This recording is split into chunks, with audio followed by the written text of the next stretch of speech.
Hey, good afternoon, everyone.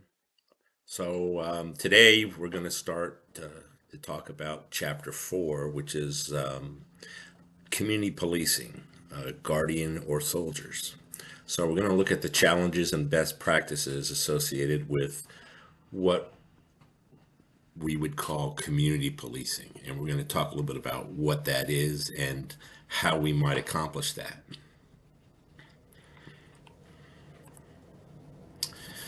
So let's recap a little bit from chapter 3 when we talked about police patrols, because you'll see the relationship between patrolling and community policing. So over time, we've seen the actions of police patrols, first from the early 1900s in our major cities to what has evolved into currently in our sprawling suburban urban communities as we see policing change based on not only the demographics of our communities, but also the topography of our communities, the geographic size and shape of these communities related to urban areas. And here's a couple of questions I'm just going to put out there for you to think about as we go through this presentation. Do you feel that such patrols today are effective and why? Thinking about, the things we talked about last week with the police patrols. And do these patrols contribute to our communities? And I guess the next question would be if so, what do they contribute? Are we safer as a result of proactive policing patrols? Or does it constitute in some, or contribute rather, to over policing in some of our communities, especially in minority communities, so what are the benefits and of patrolling, and maybe what are some of the faults of police patrols? So these questions kind of lead us to the next discussion centered around police and community relations. So we have this adaptation of patrol legacy known as community policing. So this is an adaptation of all of the other methods associated with patrolling, and we're going to talk about a little bit about how they relate to the past and how the past relates back to the present in terms of the eras of policing. So when we talk about traditional, you're going to see here in a few minutes, a table, and we're talking about traditional policing. Well, traditional policing would be the policing legacies of the first two eras of policing, that of the political era and the professional era, up until about 1985, mid 80s, late 80s, where we began to get into the community policing era, or some people call it the reform era. But I think the reform era may be still yet to come, and it's on the heels of community policing. So we talk about the best practices associated with community policing, and here's just kind of something to think about. What does community policing and art have in common? Well, the beauty of both are in the eyes of the beholder, meaning what looks great and works in one community might not work in another. And so when we think about this, America is becoming one of the most diverse and eclectic countries in the world. And our regions of the United States, our cities, counties, towns, communities, and neighborhoods reflect this diversity. And so things are much different today from a demographic standpoint than they were even 20 or 30 years ago. And so as a result, police styles, purpose, intensity, and authenticity may vary greatly from place to place. Place to place meaning those region states that we just talked about, all the way down to, these collectivities of people we call neighborhoods. And there's no magic formula or one fix, to say, what works and what doesn't work. We have some basic principles and concepts that we're going to talk about. It requires It, meaning community policing, requires patience, trial and error, accountability to the people in that particular community or neighborhood. Are we doing what's right for that particular community or neighborhood? So, a little bit of a brief reflection on police and citizen relations. So, there's a long history of poor relations between the police and minority communities, which date back all the way to the colonial era. And, we talked a little bit about, or even prior to that, to the Quaker Puritan wars, and then, of course, into the Reconstruction of the South and the slave patrols. So, we see there's this kind of this history of poor relationships. And then, even into the professional era of policing with the major race riots during the 1960s and the civil rights and anti-war movements. And then as we moved from that era into the community era in 1992, we had the Rodney King incident in Los Angeles and the riots it sparked in the Watts district in throughout Los Angeles, South Central Los Angeles. And then Michael Brown in 2015 in Ferguson, Missouri, and then most recently George Floyd in Minneapolis. And so you can see that it's not any one particular part of the country. You have the West Coast, you have the Midwest, you have the Upper Midwest, you have the East. They're engaged in, all of this kind of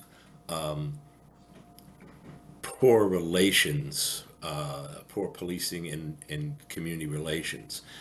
Now, I'm not saying that every police department has a public relations issue, and many don't. Many, are very, many communities are very happy with their police organizations or police agencies and the way they're being policed, while many are not. And so we have to kind of take a look at this. Recent events have led to widespread discontent with police tactics, which has been further exacerbated by the Black Lives Matter movement and also social media. And the media representation of policing in America is not always puts the police in the best light. Nevertheless, police don't always put themselves in the best light. But again, it's a human endeavor, and there's trial and error that must occur during this time. And this is a YouTube video here that I've put in. Let's see if we can take a look at this, if it'll work for us.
So there you see uh, is an example of the Ferguson effect, as it's called, and the relationship between police and the communities. Now, this again is taken from data after the Michael Brown killing, which was 2015. So they're looking at this about 2015, 2016. But this is where the phenomenon of depolicing kind of came from around this time frame. And so there's always going to be controversy in policing, and some of it, is part of policing itself because it's a dirty job, and it's a job that not everybody wants to do, or everybody can do, or everybody has a stomach to do. But nevertheless, we have created this environment. We, the police, if you will, have created this environment where we have we're at odds, rather, with many communities across the country. And some of this, is a result of some of the controversy over the use of military style equipment and tactics by the police. And that's not always a good thing. And if you remember at the very beginning, the first slide that said, guardian or soldier, are we a guardian of the community? Are we protecting the community? Or are we a soldier? Are we trying to occupy that community? And so that's something to think about as we move forward as well. What is it that we're trying to accomplish? So, in response to these recent acts of terrorism, active shooters, and active shooting situations, and police assassinations, we see, the landscape within policing beginning to change. More police officers are obtaining new protective equipment, such as MRAPs, and which are mine-resistant equipment from the military, which is kind of a beefed up version of armored vehicles, more ballistic shields, high powered rifles. And it's not just because it's at odds with the community, it's because police have been called on to deal with things like acts of terror and active shooting at a rate that they never had to deal with before. And some examples of that are more police training for active shooter situations, like the mistakes made in Uvalde, Texas, and in Florida at the middle school there in Florida, and the high schools across the country, where you know uh, police have been held accountable for either not acting, failing to act appropriately or in a timely fashion, um, and with these situations. So it's one of those things where we have taken this training of active shooting and put it into use into many school environments. And it's not always just schools, it's things like sporting events, and police stations and malls and things like that. We've seen these active shooter situations all across the country, and not just school venues. But that also creates distance, this type of training, and this police armament, and the equipment also has a tendency to create some distance between police and communities. So again, police are doing things like riding in pairs to have more quicker reactive teams to things like active shooter situations, multi-jurisdictional training for major response to major incidents, and more physical security around police stations, schools, malls, and entertainment venues.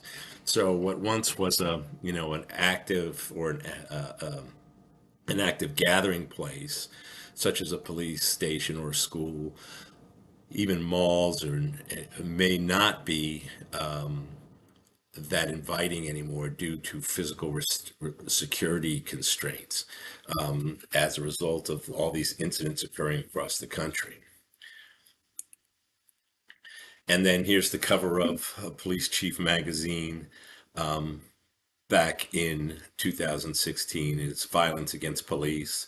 And this is what they were talking about, kind of this pullback or depolicing and the violence against police across the country as a result of the Ferguson effect.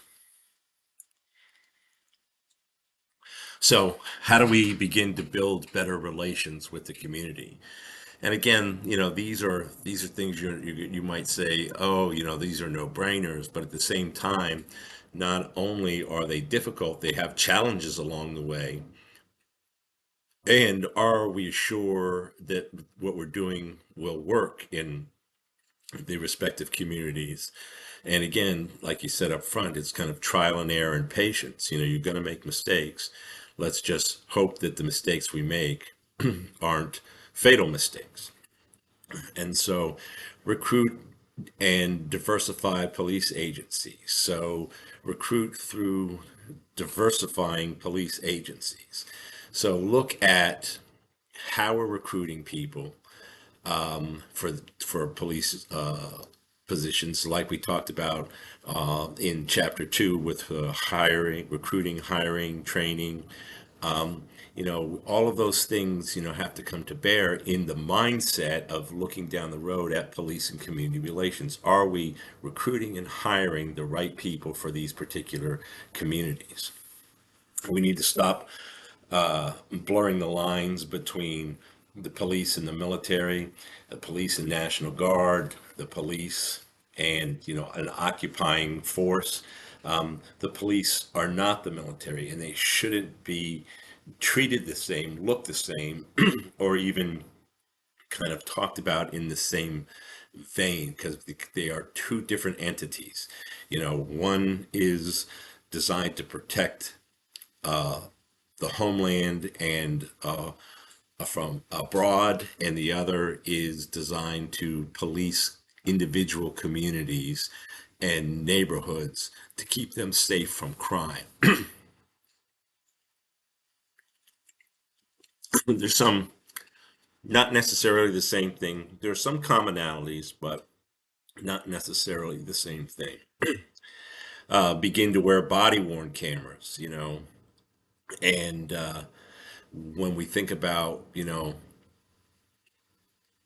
these body worn cameras, what do we hope to gain through the use of body worn cameras?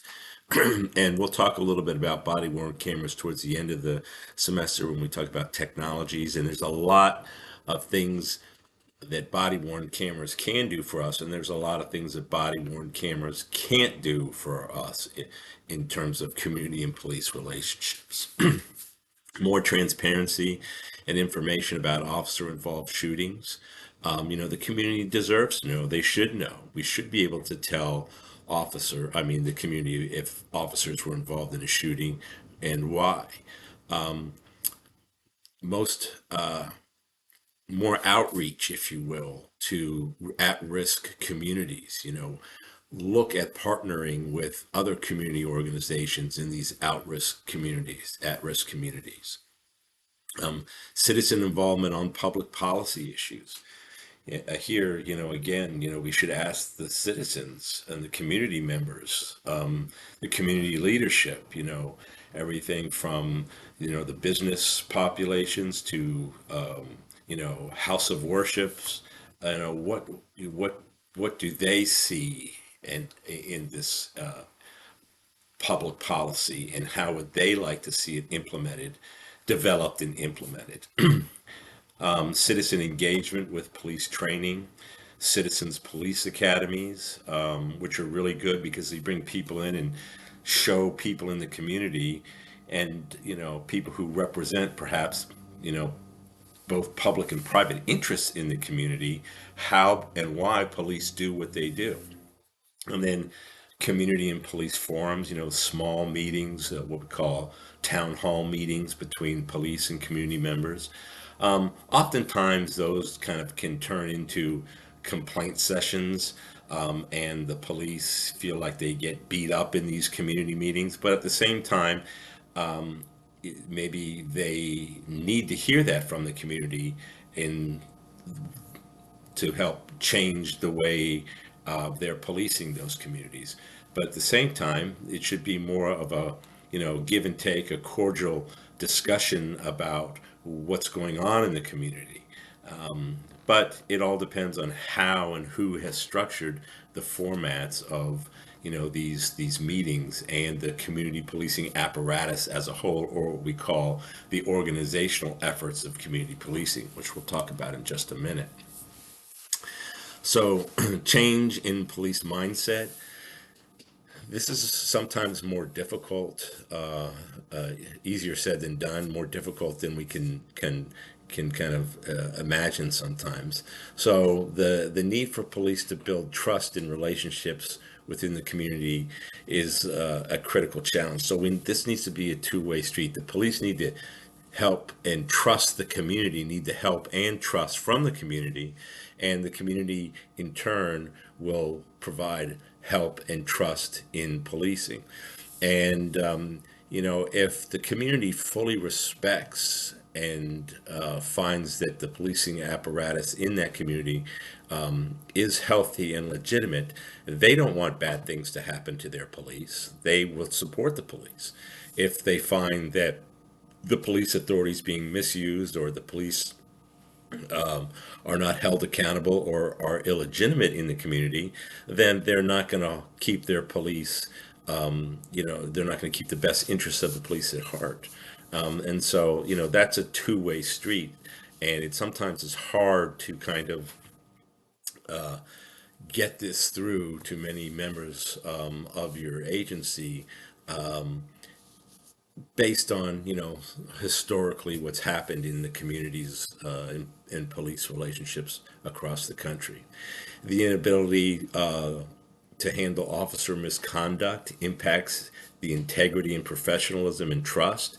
So if you have, officers who have been, charged with, crimes, or made subject of police abuse complaints, and they go resolved, uninvestigated, and that doesn't do well for police community relations. And therefore, you have to kind of look internally too at things like having an active and robust internal affairs unit, or what we call Office of Professional Standards, to investigate complaints on officers and civilian staff. Also, pursue policy and criminal in violations if warranted, and take the necessary disciplinary action as a result of complaints that may be founded. At the same time, you need to also actively engage with the community over some of these issues, and not and be more transparent, if you will, in these applications. And the need to embrace the guardian mindset over that of the soldier mindset. So we talked about just a minute ago, guardian of the community versus occupying force in the community. Some of the basic principles of community policing. Community policing involves three key components. Here you can see developing community partnerships and collaboration, engaging in problem solving, and we'll talk a little bit about what that problem solving is and how it looks, and then implementation of community policing organizationally. And these arrows represent from the bottom up and the top down. It has to be fully embraced in both directions, from the bottom up and top down, to work within your agency. I know it doesn't help if everybody in the command staff is fully on board with your community policing efforts, but yet the officers that are dealing with the community on the street every day and night aren't. It does no good. And it can exasperate the problem if that isn't fully accepted, both from the bottom up and the top down. Community can and must play a vital role in problem solving and crime fighting. You need the help of the community in, identifying crime and solving crime, and looking for ways to prevent crime. Going all the way back to, the Metropolitan Police Act of 1829 and Sir Robert Peel, the nine tenets of community policing. I mean, they're all there, and these are part of that. You know, engagement and collaboration and problem solving and all of those things, right? And you need it at all levels. You need it at the officer levels, you need it at detective levels, you need it at analyst levels. These are the people that go out into the community and deal with the community every day and have dialogue with the community. In all levels of officers, all, you know, jobs within the police department that are public facing, you know, that interact with the public or provide information to the public. All levels, again, that we see here. Addressing crime control through a working partnership with the community is important. What's important to the community in terms of crime, or quality of life issues, and how would you accomplish this moving forward in the 21st century? There's different ways today to get to members of the community than, perhaps the past, 10 or 20 years ago. And you look at what are these goals for the community, objectives, how do we accomplish those goals, and individual strategies to accomplish these objectives in, providing a good, robust community policing apparatus today, tomorrow, and next month and next year.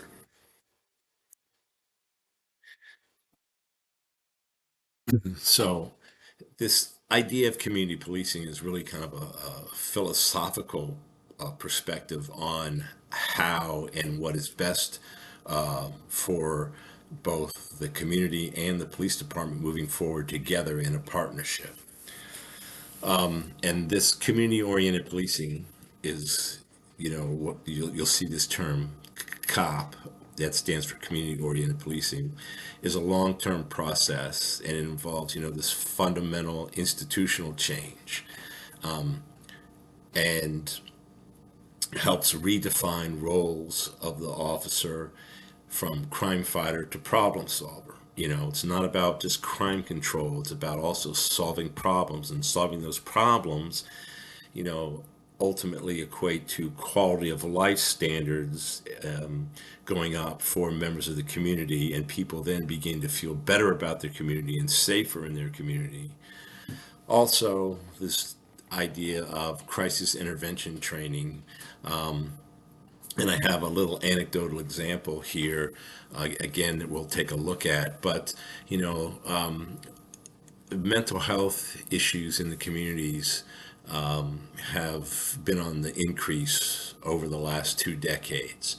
And, we talked a little bit about maybe in the first or second chapter about the instance of mental health calls for service in some police agencies and communities, and they can be as high as 70% in some communities.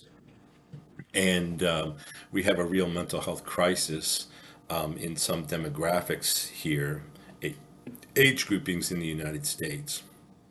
And we need to take these things more seriously, and building on what we would call this crisis intervention training model, and begin to have mental health liaisons within the agency to make more access available and better relations with the mental health community and policing.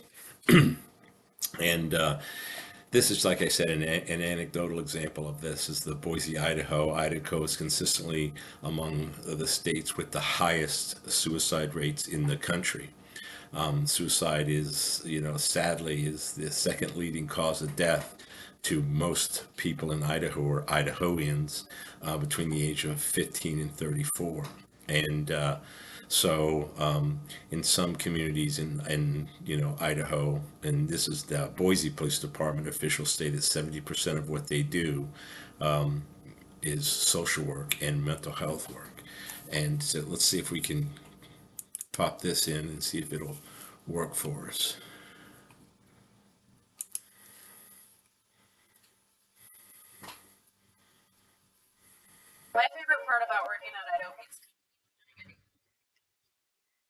This is not what it is, but this is an ad that I can't help.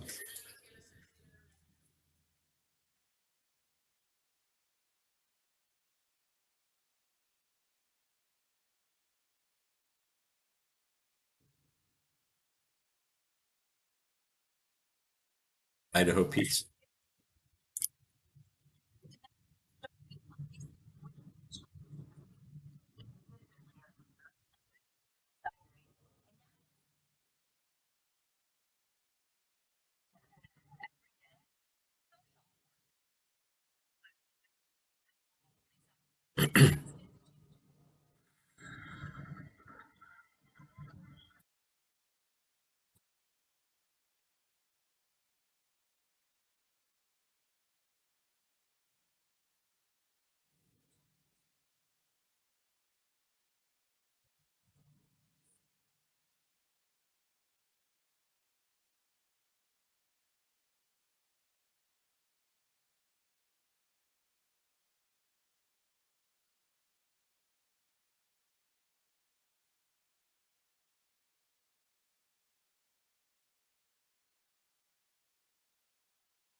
Sorry about that, guys.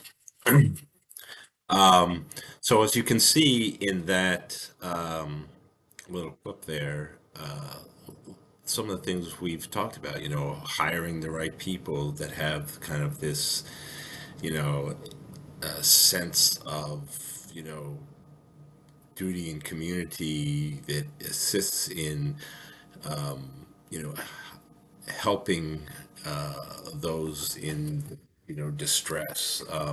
And I'm sure like every police officer wants to help people. That's why they get into this job. But there are some that do it better than others, and it also depends on the right pieces being in the right spot at the right time. All those people. Kind of all the stars aligning actually. So you have to have the right individual with the right training in the right place to answer the call for service, and then things work out well.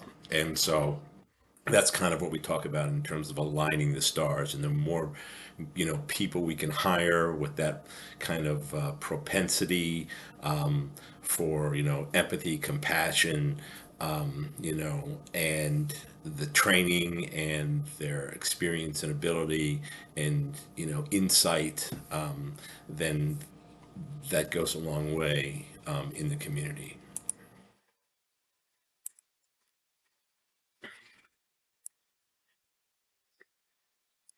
If I can get this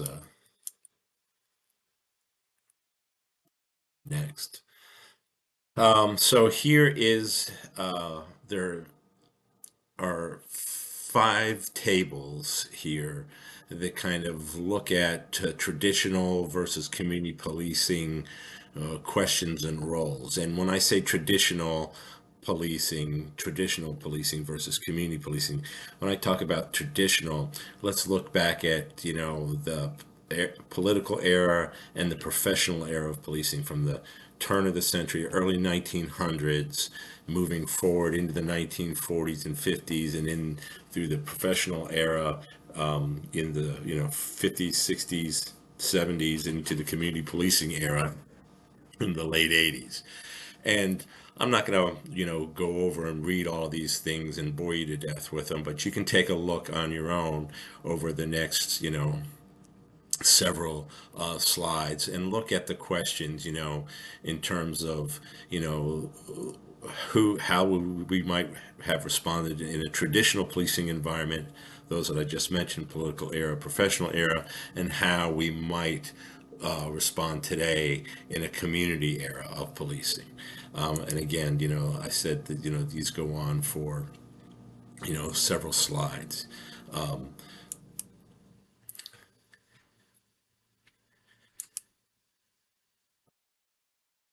And you guys can read these and look at them on your own. I'm not going to go over each and every one of them with you right now, but you get the gist of it's kind of a compare and contrast from where we were to where we're going in terms of what are some of the roles and responsibilities in police organizations, then and now moving forward. But I do want to talk to you a little bit about problem-oriented policing, or POP. You'll see this term is a strategy that puts community-oriented policing philosophies into practice. So, we talked about community-oriented policing practices. What are those? Those are those things we talked about.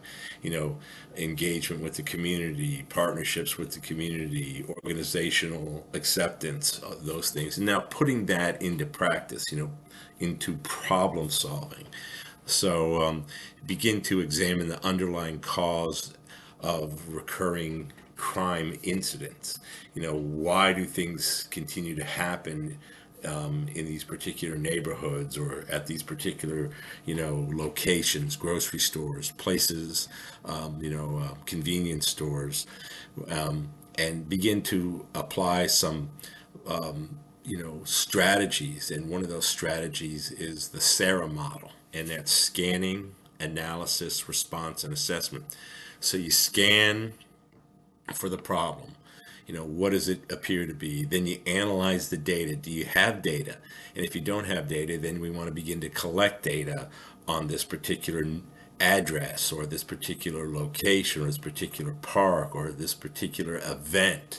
And then we want to create a response to that problem. Once we analyze the data, it tells us, how do we want to respond to it, right? And then we respond to it in that way, and then we assess that our response. Did crime go down? Did crime go up? Did it remain the same?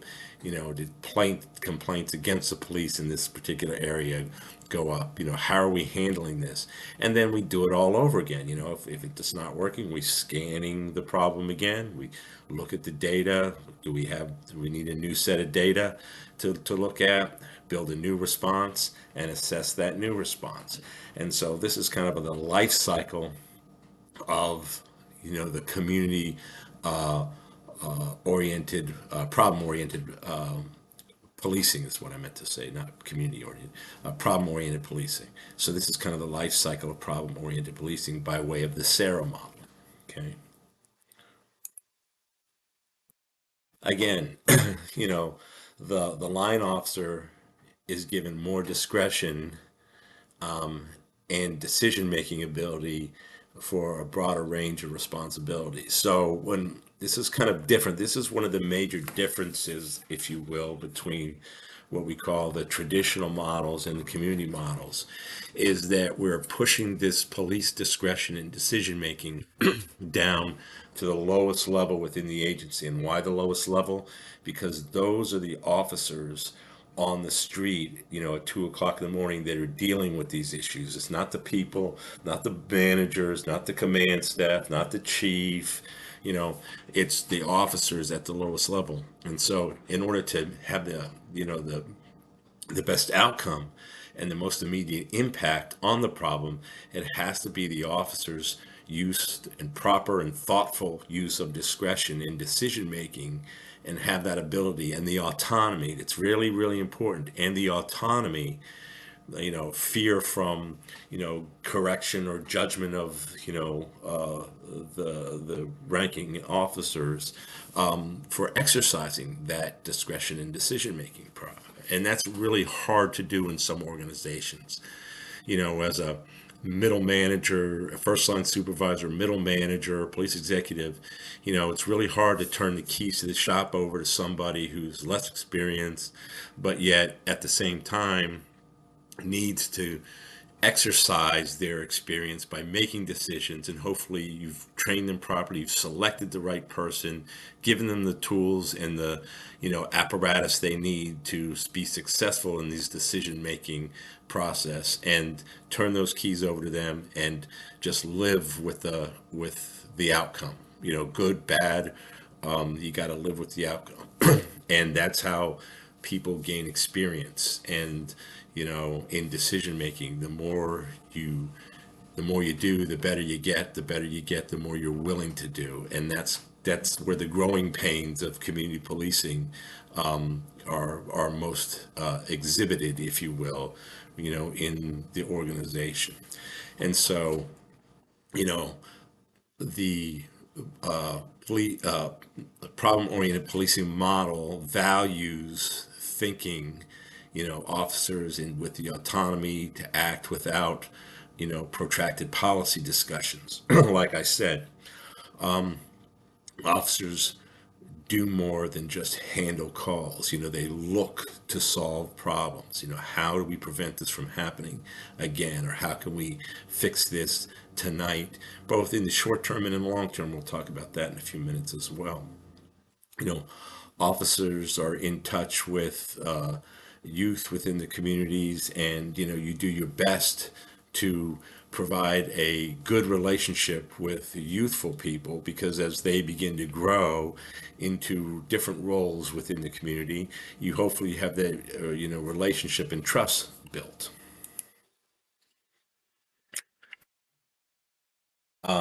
Some of the methods of analysis, we have the problem analysis triangles, if you will, helps officers visualize and understand the problems. There's three elements. There's the offender, the victim, and the location. If you will, visualize a triangle, and that space in the middle between the offender, victim, and location is where the crime occurs. And so you have to examine, those 3 points and the space in between to kind of understand, the model or what you're looking at.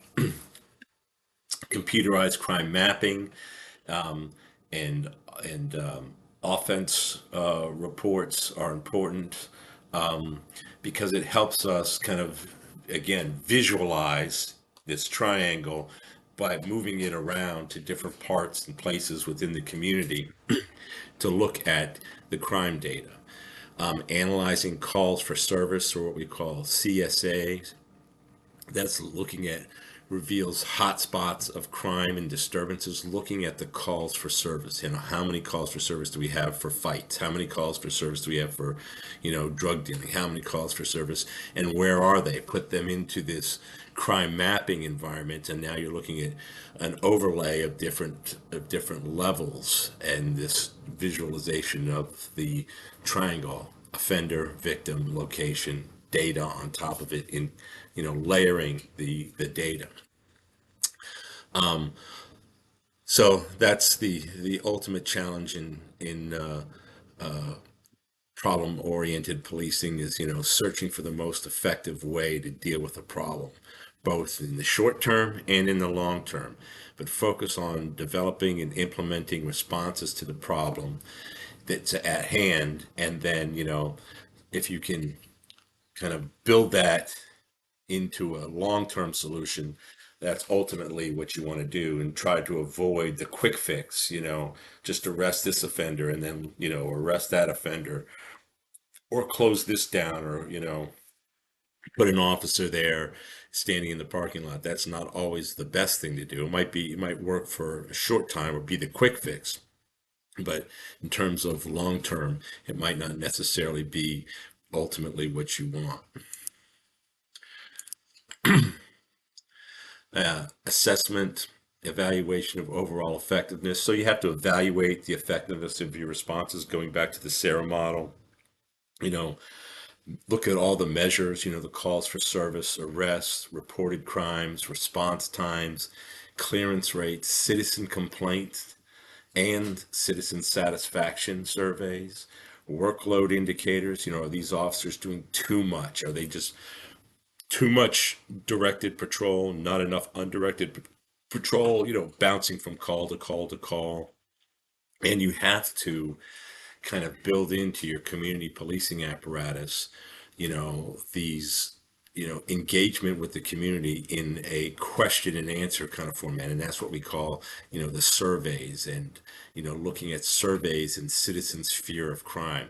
You know, um, it might not really reflect in the data that there's a high crime rate, but let me just mention this: that if the citizen, the community perceives that there's high crime, and they have the fear of crime, that's their perception. They own that perception. It's very difficult to change that perception. So what you have to do is you have to survey those citizens to try to get an idea of what they perceive is out there in terms of crime and the fear of crime, and then work towards being able to allay those fears, or solve those problems, so they don't, solving their problem in the terms of their perception of crime or high crime, and work with the community to allay those fears and create a different,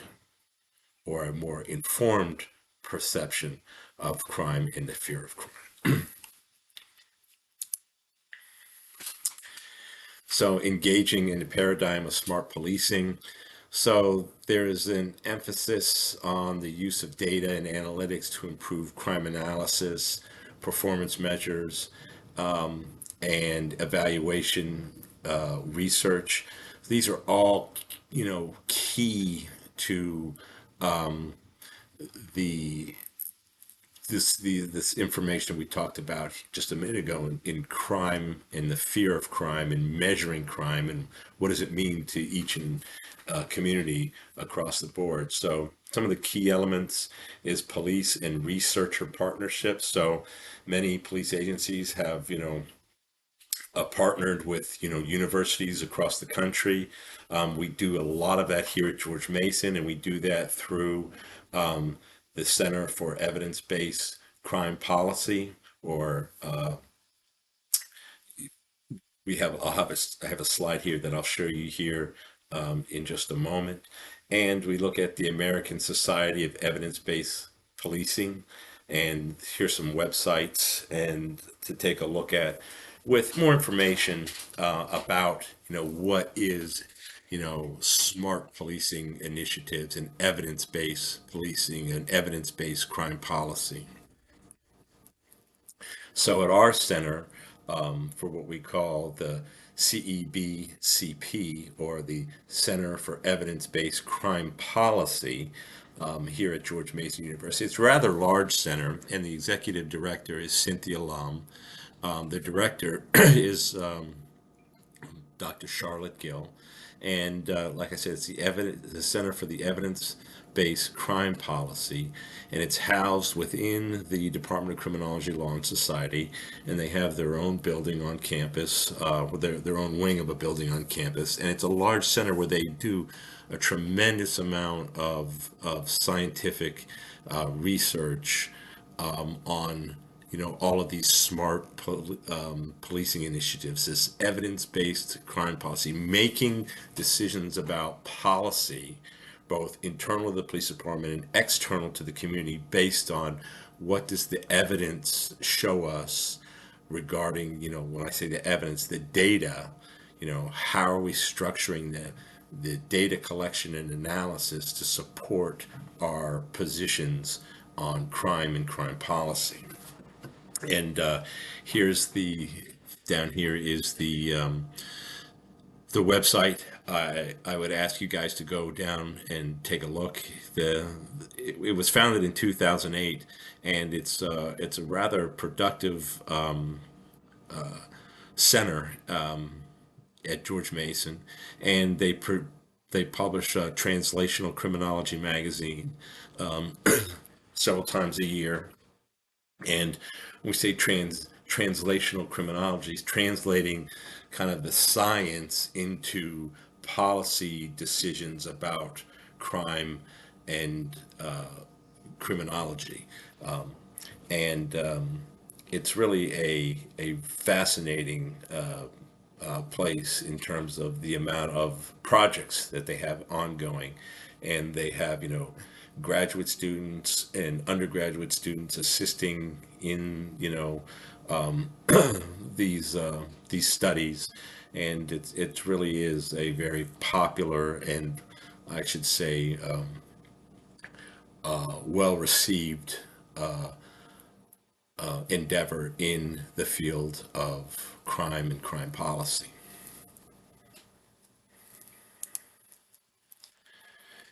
And we're looking here at smart policing, an array of tactics. So smart policing initiatives produces an impressive array of strategies and tactics. Remember, we talked about, goals and objectives and strategies. Well, these are some of the strategies and tactics used to kind of address these issues. We call hotspot and place-based strategies, looking at hotspots and place-based strategies within, police and community areas. Real-time crime analysis available to the public on a web base, basically. So when I say real-time, you'll see things occur and be available to the public in terms of crime data, within the 12-hour cycle of the day. So, obviously, we take a crime report in the morning, it goes through its processes, then it goes into the system, and then it hits the crime analysis tools and gets, so if we take a report at 6 o'clock in the morning, we'd like it to update into the crime picture by 6 o'clock in the evening. So, within 12 hours, we know that there's been a change in that crime complexion, if you will. So that's what we mean by real-time crime analysis available to the public. Usually it's a web-based service. You log into the website, the police department website, go to their crime analysis section and look at the various crime analysis tools available to the public. Offender-based approaches in intervention. looking at instead of policing a place, now you're policing people. There's certain offenders, and in some cases, you know, 20% of the offenders are responsible for 80% of the crime. And so, and in that environment, an offender-based approach might be very well served. Um, Applications of the SARA problem-solving model, applications of community policing advisory groups, getting feedback from the community on a number of these strategies and tactics, technological approaches, and prevention, such as surveillance, cameras, crime, crime data, any of the technology enhancements that add to the public value. Formal citizen involvement in partnerships, such as what we call the business communities or Chamber of Commerce. That's what COC is, Chamber of Commerce. Rotary Club, Alliance Clubs. These are community groups associated with usually the business community, and they're out in the community. Their stores, their locations, their people are out in the community, and they hear and see things. And so it's a really good idea to get those people involved in your processes. I remember as a brand new captain, in charge of the operations division. I attended the Rotary lunches and the Chamber of Commerce lunches on a monthly basis. Why? Because I made contact then with all the different people in the community who had businesses or were in the public view, so to speak, and they always brought information to me. And we worked on problem solving, everything from, traffic issues to loitering issues to, general quality of life issues, lights out, water running, whatever the case may be. And it was very helpful. And, we made some serious inroads in fixing problems in creating, community of and changing community of life standards in the community. Faith-based resources, use your churches and volunteerism from those faith-based resources. Again, there's a lot of outreach in the community, not just at-risk communities, but also people who volunteer and who have a voice, the beyond your own in the community. It's very important to partnership, again, partnership with people and entities. Some more smart policing initiatives, promising results. Think about all the things that we want to do and how can we do them in the community. And results thus far are promising with all of these smart policing initiatives. We see a reduction in violent crime if we apply these processes. Hopefully we can reduce violent crime, property crime, reduce calls for service, increase the quality of life issues in communities, right? If we can take care of issues before a call comes in about the issues, you're reducing calls for service. You're increasing the quality of life issues for those people in that particular neighborhood.